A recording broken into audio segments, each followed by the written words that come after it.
Welcome students in the part 5 of rational numbers. Here we will study representation of rational numbers on the number line.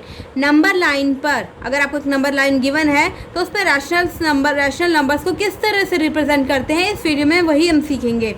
So here we will cover some questions of exercise 1.2. The rest of the question we will cover in part 5. So start with representation of rational numbers on number line. सबसे पहले क्या कीजिए, एक number line draw कर लीजिए.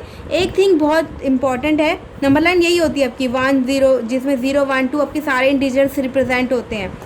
सो एक चीज़ जो note करने की है वो है कि कोई भी दो कंसेक्यूटिव नंबर हुए, -3 -2 हुए, या फिर ये -1 -2 या फिर 0 1, इन सब के बीच का गैप हमेशा सेम होना चाहिए. Gap between two consecutive number should be equal. अगर इन दोनों के बीच का गैप 1 और 2 के बीच का गैप 1 सेंटीमीटर है तो 0 1 के बीच का गैप भी 1 सेंटीमीटर ही होना चाहिए. Gap should be equal between two consecutive numbers. And अगर हमें नंबर लाइन गिवन है, अब हम रैशनल नंबर की बात करते हैं. इंटीजर्स को हम रिप्रेजेंट कर दिया और हमने बता भी दिया कि गैप इक्वल होना चाहिए. नाउ अगर हमें 1/2, 3/2, -1/2, -3/2 इस तरह के नंबर्स इस पर डिनोट करने हो, इस पर रिप्रेजेंट करने हो तो किस तरह से करेंगे. सो हमने क्या करा, 0 1/2 दैट मीन्स 0.5 किसके बीच में आएगा, 0 और 1 के बीच में. सो इनके मिड में एक पॉइंट क्रिएट किया. सो वो क्या होगा आपका 1/2. और सिमिलरली 3/2, 3/2 को 1.5 भी कहेंगे ना. 1 और 2 के बीच में एक मिड में एक हमने पॉइंट ड्रॉ किया. 1.5 किसके बीच में आएगा, 1 और 2 के बीच में ही तो आएगा. सो हमने यहाँ पे एक पॉइंट ड्रॉ किया, वही है हमारा 1.5. Similarly on the negative side यहाँ पर भी एक मिड में पॉइंट ड्रॉ किया और यहाँ पर भी. सो ये है आपका -1/2 एंड दिस इज़ योर -3/2 और यू कैन से -1.5, राइट. सो ये है आपकी नंबर लाइन. अब इसी से रिलेटेड किस तरह रिप्रेजेंट करते हैं रैशनल नंबर को नंबर लाइन पे, वो हम सीखते हैं. सो पहला क्वेश्चन हमें गिवन है ए पार्ट, -3/5 को किस तरह से नंबर लाइन पे रिप्रेजेंट करेंगे. कुछ स्टेप्स हैं, पहले उन्हें फॉलो कीजिए. सबसे पहले क्या करिए, पहले तो नंबर लाइन ड्रॉ कर लीजिए. ठीक है, आपको -3/5 आपको बताना है. सो दैट मीन्स आप इसमें क्या आप कंसीडर करिए कि आपको ना 5 इक्वल पार्ट्स लेने हैं. सबसे पहले आप डिनोमिनेटर में देखिए क्या डिजिट आपको गिवन है, 5. ठीक है, सो 5 गिवन है, that means third part of 5. आपको 5 गिवन है और उसमें उसका ये थर्ड पार्ट है जो आपका आंसर होगा. ठीक है, अगर में से ये आपका जो 3 पार्ट है, 5 में से 3, राइट. ऐसे ही हम मार्क्स कैलकुलेट करते हैं ना, जब हमें मार्क्स मिलते हैं 10 आउट ऑफ 9 कि हमें 10 में से 9 मार्क्स मिले हैं. सो सेम वैसे ही यहाँ कंसीडर कीजिए, 5 में से मुझे 3 मिले हैं. ठीक है, मेरे 3 पार्ट्स हैं आउट ऑफ 5. सो डिनोमिनेटर में देखा हमने 5 इक्वल पार्ट्स हैं. Gap between 0 and -1 is divided into 5 equal part. तो हमने क्या करा, 0 और -1, माइनस है ना इसलिए हम नेगेटिव साइड चलेंगे. तो हमने क्या करा, 0 और माइनस को 5 इक्वल पार्ट्स में डिवाइड कर लिया. 1 2 3 4 and this is -1, 5th part. ठीक है, एक बार दोबारा बता देती हूँ 5 इक्वल पार्ट्स में डिवाइड कैसे करा है. 1 2 3 4 and this is -1, 5th part. 5 equal parts में डिवाइड कर लिया. अभी हमारा कौन से नंबर का पार्ट है, थर्ड नंबर का. -1/5, -2/5, -3/5, -4/5 और -5/5 को अल्टीमेटली हमारा -1 ही हो जाएगा ना, इसलिए अब यहाँ -1 हमारा 5th पार्ट है. सो हमें इस नंबर को रिप्रेजेंट करना है, -3/5 को. Rational number -3/6. अब इसे हमने क्या करा, सर्कल कर लिया और एरो के साथ बता दिया कि ये है हमारा नंबर जो कि हमें रिप्रेजेंट करना था नंबर लाइन पे. क्लियर. अगर क्लियर नहीं हुआ है तो कुछ और क्वेश्चंस देखिए, उसके साथ आपको ये पूरा क्लियर हो जाएगा. सो प्लीज़ वीडियो को पॉज करके इन क्वेश्चंस को भी नोट कर लीजिए. B part is 4/7. So first क्या करेंगे, gap between 0 and 1 is divided into 7 equal part. हम यह कहेंगे हमें 4th पार्ट लेना है 7 पार्ट में से. 7 पार्ट अगर हमें गिवन होंगे, 1 2 3 4 5 6 7 पार्ट्स हैं, उसमें से हमारे 4 पार्ट हैं. दैट मीन्स 7 में से आपको 4 मिला है. ठीक है, 7 टॉफीज़ हैं, उसमें से आपको 4 टॉफीज़ लेनी है. ओके, तो ये 7 है तो आपने 4 लेनी है.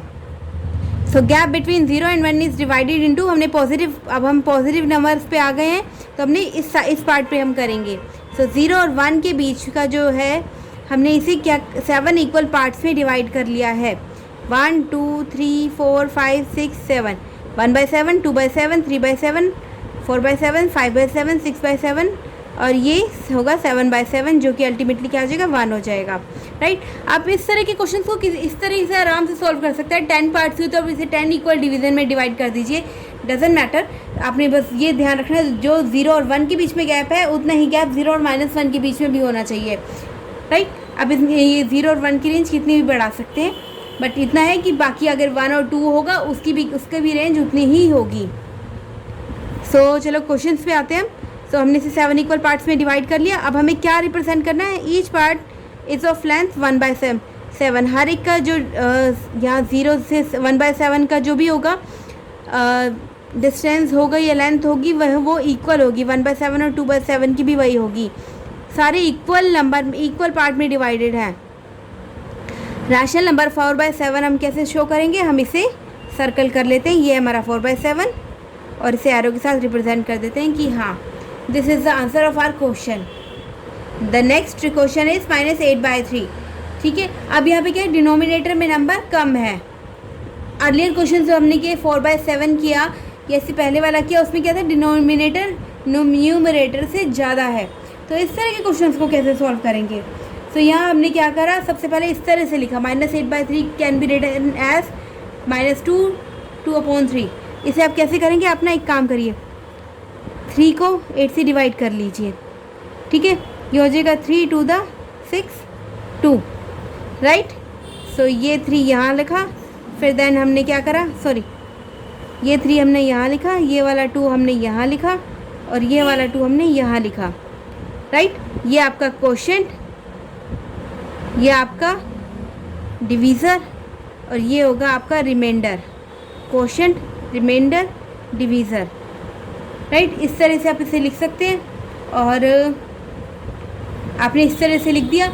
नाउ आपने क्या करा, ये है माइनस, आपने सबसे पहले देखा -2 2/3, दैट मीन्स ये -2 के बीच में लाई कर रहा है, -2 एंड -3 के बीच में।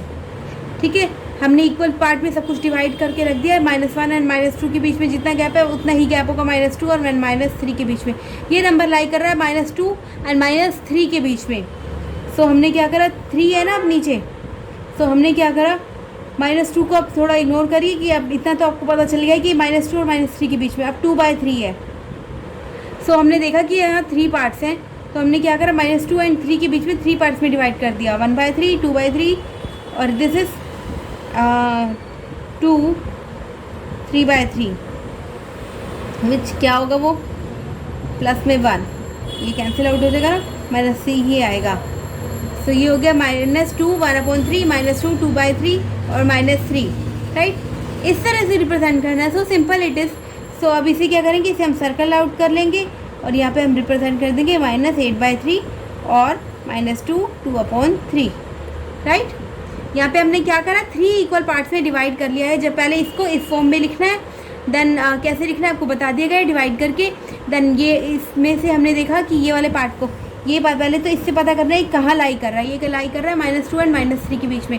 देन हमने देखा, फिर हमने इस पार्ट को कंसीडर किया, फिर हमने देखा कि ये 3 इक्वल पार्ट्स में और ये सेकंड नंबर का पार्ट है, 3 इक्वल पार्ट्स में और ये सेकंड नंबर का पार्ट है।